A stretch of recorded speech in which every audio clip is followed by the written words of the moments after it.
Vasanth TV ரசிகர்களுக்கு வணக்கம். இன்னைக்கும் நம்மளுடைய தெரிந்து கொள்வோம் நிகழ்ச்சியில தெரியாத பல விஷயங்கள தான் தெரிஞ்சுக்க போறோம். ஃபியூயல் அப்படின்னு சொல்லும்போது நம்ம எல்லாருக்கும் காமனா தெரிஞ்சது தான். என்ன சொல்லுவோம்? பெட்ரோல், டீசல், இப்போ சிஎன்ஜி அப்படின்னு சொல்லுவோம். இது எல்லாமே ஃபியூயல் கேட்டகரியில தான் வருது. லிக்விட் ஃபியூயலா இத நம்ம சொல்லுவோம். அது கேஸ்டு ஃபியூயலா அப்படின்னு சொல்றோம். ஆனா இந்த டீசல் அப்படின்றது வந்து அந்த லிக்விடுடைய பேரா எப்படி வந்துச்சு? அந்த ஃபியூயலுடைய பேரா எப்படி வந்துச்சு? அப்படின்றதுக்கு ஒரு பெரிய ஹிஸ்டரியே இருக்கு. சரி, இந்த டீசல் அப்படின்றத நம்ம பிராண்டாவும் பார்த்திருப்போம் இல்லையா? டீசல் இன்ஜின்ஸ்ல எப்பவுமே ஹெவி வெஹிக்கிள்ஸ் எல்லாம் யூஸ் பண்ணுவாங்க. அப்பதான் அதோடைய கெப்பாசிட்டி ரொம்ப அதிகமா இருக்கும். டிராகிங் பவர் அதிகமா இருக்கும் அப்படின்றதுனால, ஹெவி லோடு வெஹிக்கிள் எல்லாத்துலயுமே டீசல் இன்ஜின்ஸ் தான் யூஸ் பண்ணுவாங்க. இந்த டீசல் இன்ஜின்ஸ்லாம் யூஸ் பண்ணணும்னா, அந்த இன்ஜின ஒருத்தர் கண்டுபிடிச்சிருக்கணும் இல்லையா? என்னதான் பெட்ரோல்ல ஓடுற மாரி இன்ஜின் கண்டுபிடிச்சிருந்தாலும், டீசல் ஊத்துனா ஓடுற மாரி ஒரு இன்ஜின் வேணும் இல்லையா?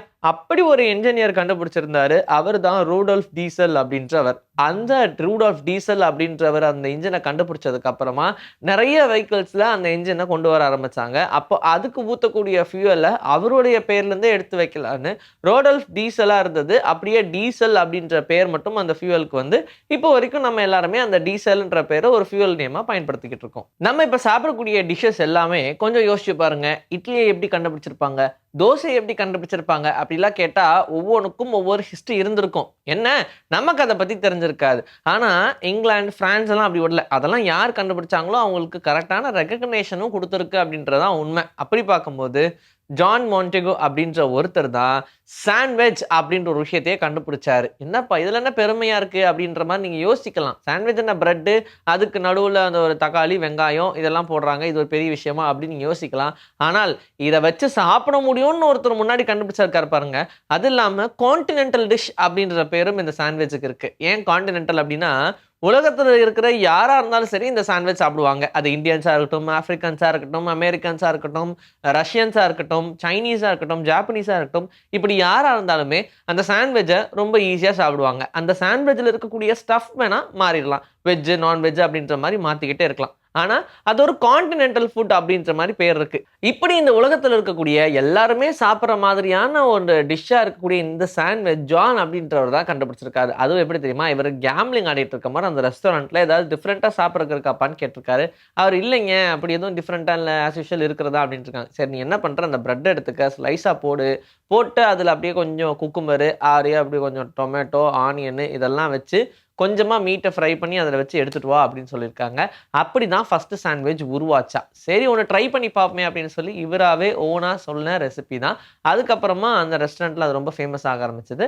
அண்ட் அப்பயுமே இவர் தான் அத கண்டுபிடிச்சாங்க அப்படின்ற மாரி தான் நெறைய பேர்கிட்ட சொல்லிட்டு இருந்திருக்காங்க. அது அப்படியே வேர்ல்டு வைட்ல பரவ பரவ இப்போ நம்ம எல்லாருமே இந்த சாண்ட்விச்ச சாப்பிட்டுட்டு இருக்கோம். அது ஒரு ஆக்சிடென்டலா ஒரு ட்ரையா பண்ணது தான். இப்போ ஒரு கான்டினென்டல் டிஷ்ஷா வளர்ந்திருக்கு. 1870ல ரப்பர் எல்லாத்தையுமே தனியா அந்த ரப்பர் மரத்தோட பால்ல இருந்து செஞ்சுகிட்டு இருந்தாங்க. அப்படி நெறைய ரப்பர் மேனுஃபேக்சரிங் நடந்துகிட்டே இருந்துச்சு. அப்ப இருக்கக்கூடிய அந்த ரப்பர் மரத்த எல்லாத்தையுமே கரெக்ட்டா யுட்டிலைஸ் பண்ணாங்க அப்படின்னு சொல்லலாம். இப்படி இருக்கும்போது, சரி இதே மாதிரி இன்னொரு மரத்துலயும் வருதே, அதுலருந்து எடுப்போம் அப்படின்னு சொல்லி, அதே மாதிரியான ஒரு ரப்பர் மில்க்கா கன்வெர்ட் பண்ணுவோம் அப்படின்னு சொல்லி, அந்த மரத்துலருந்து எடுக்க ஆரம்பிச்சிருக்காங்க.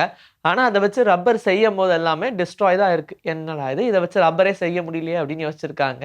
ஏன்னா, அதோடைய தன்மை வந்து ரொம்ப ஸ்லம்மியா இருந்திருக்கு. அதாவது அமுக்குனா அமுங்குற மாரி இருந்திருக்கு. அந்த ரப்பர் குடுக்கக்கூடிய அளவுக்கான ஸ்டிஃப்னஸ் கிடையாது. அதனால இத வச்சு என்னதான் பண்றது அப்படின்ற மாரி யோசிச்சுட்டு இருந்தாங்க.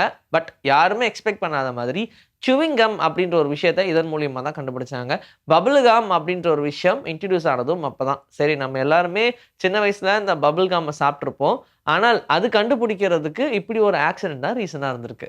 கண்டுபிடிப்புக்கு ஒண்ணும் குறைச்சலே இல்லன்ற மாதிரி, கார்ஸ் இப்போ அப்படியே கொஞ்சம் கொஞ்சமா அப்கிரேட் ஆகிட்டே இருக்கு. நமக்கு தெரியும் 360 டிகிரி கேமரா இருக்கிற மாரியான கார்ஸ்லாம் வந்துருச்சு.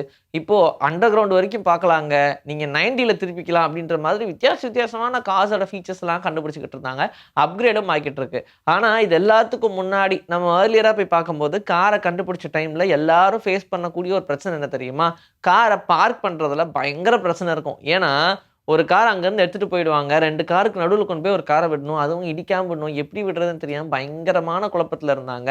அத எப்படியாவது டேக்கிள் பண்ணும் அப்படின்றதுக்காக டயர ரியர் வீல்க்கு 2த்துக்கும் நடுவுல ஃபிக்ஸ் பண்ணாங்க ஹாரிசான்டலா. ஸோ இதனால என்ன ஆகும்னா, இது பார்க்கிங் வீல் அப்படின்னே பேர் இருக்கு. ஒரு பட்டன தட்டுனீங்க அப்படின்னா, அந்த பார்க்கிங் வீல் வந்துரும். நீங்க அதுக்கு தனியா கியர் ஷிஃப்ட் பண்ணி சைடு, லெஃப்ட், ரைட் அப்படின்னு சொல்லி எப்படி வேணாலும் மாத்தி ரொம்ப ஈஸியா பார்க் பண்ணிக்கலாம். உதாரணத்துக்கு நீங்க போய் ஒரு கார்னர்ல இப்படி பார்க் பண்ணிட்டீங்கன்னா, இங்க இருக்கிற வீல் ஆக்டிவேட் ஆயி சல்லுன்னு அப்படியே உங்கள திருப்பி அழகா பார்க் பண்ணிரும். இந்த மாரி ஒரு விஷயத்த கண்டுபிடிச்சாங்க. அதே மாதிரி நெறைய பேர் அப்போ கார் ஓட்டுக்கிறதுக்கு ரொம்ப கஷ்டப்பட்டாங்க. அதனால நெறைய மரத்தில போய் இடிக்க வேண்டியதா இருந்துச்சு. அப்ப என்ன பண்ணாங்கன்னா, அதே மாதிரியான ஒரு டயர ஒரு பம்பரா ஃபிக்ஸ் பண்ணுவோம் ஃப்ரண்ட்ல அப்படின்னு சொல்லி, ஃப்ரண்ட்ல எப்பவுமே சுத்திட்டே இருக்கிற மாதிரியான ஒரு டயர். அது ரொம்ப ஈஸியா சுழலக்கூடியது. நம்ம இந்த ரியல் வீல், ஃப்ரண்ட் வீல் அளவுக்கு ரொம்ப ஸ்ட்ராங் அண்ட் ஸ்டிஃப்னஸ் இருக்காது. ரொம்ப ஸ்மூத்தா சுத்துற மாதிரி அதோட பேரிங்க ரெடி பண்ணியிருந்தாங்க. இன்கேஸ் இப்ப ஏதாவது போய் மரத்தில மோதுது அப்படின்னா, உடனே அந்த டயர் ஆக்டிவேட் ஆயி அழகா அப்படி தள்ளி விட்டுரும். அந்த மாதிரியான ஒரு விஷயமும் அப்ப டயர் வச்சு பண்ணாங்க. முடிஞ்ச அளவுக்கு எல்லாத்தையுமே இருக்கக்கூடிய எக்யூப்மெண்ட்ஸ வச்சு பண்ணணும் அப்படின்றதுக்காக, அதுவும் மேனுவலா பண்ணணும் அப்படின்றதுக்காக அப்பவே அவ்வளோ சிந்திச்சு பண்ணாங்க.